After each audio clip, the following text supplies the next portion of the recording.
Doctor Zakir, Ramzan এটা আসলে একটা অসাধারণ মাস, আর আমি নিজেও এটা ভালোভাবে উপলব্ধি করেছি যে এই পবিত্র রমজান মাসে সব মুসলিম ভাই বোনদের মধ্যে সুন্দর একটা বন্ধন তৈরি হয়।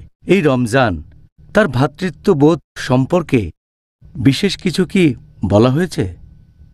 আমাদের প্রিয় নবী মুহাম্মদ সাল্লাল্লাহু আলাইহি ওয়াসাল্লাম বলেছেন যে মুসলিমরা হলো একটা শরীর, পৃথিবীর সব মুসলিম তারা একটা শরীর। আর আপনারা যদি ভালো করে দেখেন, পৃথিবীর মুসলিমরা তারা আলাদা। আমরা বিভিন্ন গোত্রের, আমাদের মুখের ভাষা আলাদা, আমাদের গায়ের রং আলাদা, আমাদের জাতি আলাদা, তারপরে আমাদের দেশও আলাদা। মুসলিমরা এখন বিভিন্ন গোত্রের আলাদা, তবে একটা দিকে আমরা সবাই এক, লা ইলাহা ইল্লাল্লাহ মুহাম্মাদুর রাসূলুল্লাহ, অর্থাৎ আল্লাহ তাআলা ব্যতীত অন্য কোনো উপাস্য নেই, আর নবী মুহাম্মদ সাল্লাল্লাহু আলাইহি ওয়াসাল্লাম আল্লাহর রাসূল। তাহলে এই কালেমার উপর ভিত্তি করে আমরা পৃথিবীর সব মুসলিম এক। আল্লাহ পবিত্র কোরআনে বলেছেন, সূরা হুজুরাত অধ্যায় নম্বর 49 আয়াত নম্বর 13, ইয়া আইয়ুহান নাসু ইন্না খালাকনাকুম মিন যাকরিন ওয়া উনসা ওয়া জাআলনাকুম শুউবান ওয়া কাবাইলা লিতাআরাফু ইন্না আক্রামাকুম ইনদাল্লাহি আতকাকুম ইন্নাল্লাহা আলিমুন খাবীর। যার মানে, হে মানুষ জাতি, আমি তোমাদের সৃষ্টি করেছি একজোড়া পুরুষ ও নারী হতে, পরে তোমাদের বিভক্ত করেছি বিভিন্ন জাতি ও গোত্রে, যাতে তোমরা একে অন্যের সাথে পরিচিত হতে পারো, এমন না যে একে অন্যকে ঘৃণা করবে। আর আল্লাহর কাছে সেই ব্যক্তি অধিক মর্যাদা সম্পন্ন যার রয়েছে তাকওয়া। আল্লাহ সুবহানাহু ওয়া তাআলার কাছে আমাদের বিচার করার মানদণ্ড সেটা গোত্র না, বর্ণ না, জাতি না, সেটা লিঙ্গ না, ধন সম্পদ না, সেটা হলো তাকওয়া, আল্লাহ তাআলাকে মেনে চলা ধার্মিকতা। আর এই পবিত্র রমজান মাসে আল্লাহ কোরআনে বলেছেন সূরা বাকারা অধ্যায় 2 আয়াত 183, লাআল্লাকুম তাত্তাকুন, যাতে করে তোমরা হতে পারো মুত্তাকি, তোমাদের তাকওয়া বাড়াতে পারো। আমাদের তাকওয়া যত বাড়বে, পৃথিবীর মুসলিমরা আমরা তত বেশি একতাবদ্ধ হব।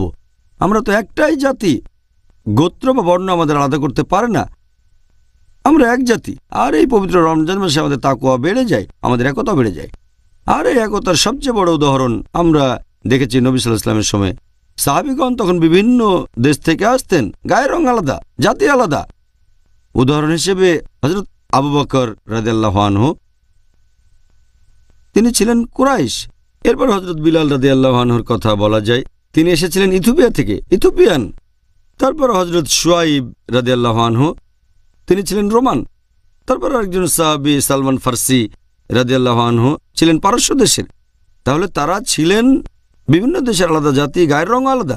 আমরা যদি ইসলামের ইতিহাস ভালো করে দেখি, দেখবেন সেখানেও একই। উদাহরণ হিসেবে ইমাম বুখারী, তিনি খুব বিখ্যাত বিশেষজ্ঞ, এসেছিলেন বুখারা থেকে, তিনি আরব নন। এরপর মোহাম্মদ দিকানকারার, তিনি ছিলেন তুরস্কের লোক।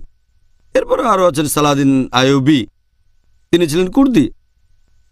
আরও বলা যায় আল্লামা ইকবাল এসেছেন ভারত থেকে। তাহলে আমরা দেখতে পাচ্ছি যে মুসলিমরা পৃথিবীর যে কোনো প্রান্তের হতে পারে। আর এই একতা রমজানে আমরা বেশি করে পালন করে থাকি, কারণ এই সময় আমাদের তাকওয়া লেভেল বৃদ্ধি পায়।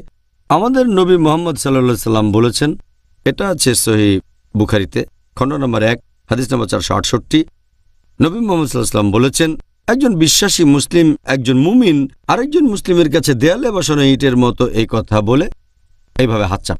আমাদের প্রিয় নবী আরও বলেছেন, এই হাদিসটা আছে সহিহ মুসলিমে খণ্ড নম্বর 4 হাদিস নাম্বার 6219, যে আমাদের নবী বলেছেন, একজন মুসলিম কখনোই আরেকজন মুসলিমের উপর অত্যাচার করবে না, সে তাকে বাধা দেবে না, তার কাছে মিথ্যে বলবে না, সবসময় সত্যি কথা বলবে। আর একজন মুসলিম কখনোই আরেকজন মুসলিমের বিরুদ্ধে যাবে না। নবী আমাদেরকে এরকম একতার কথাই শিখিয়েছেন। এটা আমরা ভালোভাবে বুঝতে পারি এই পবিত্র রমজান মাসে।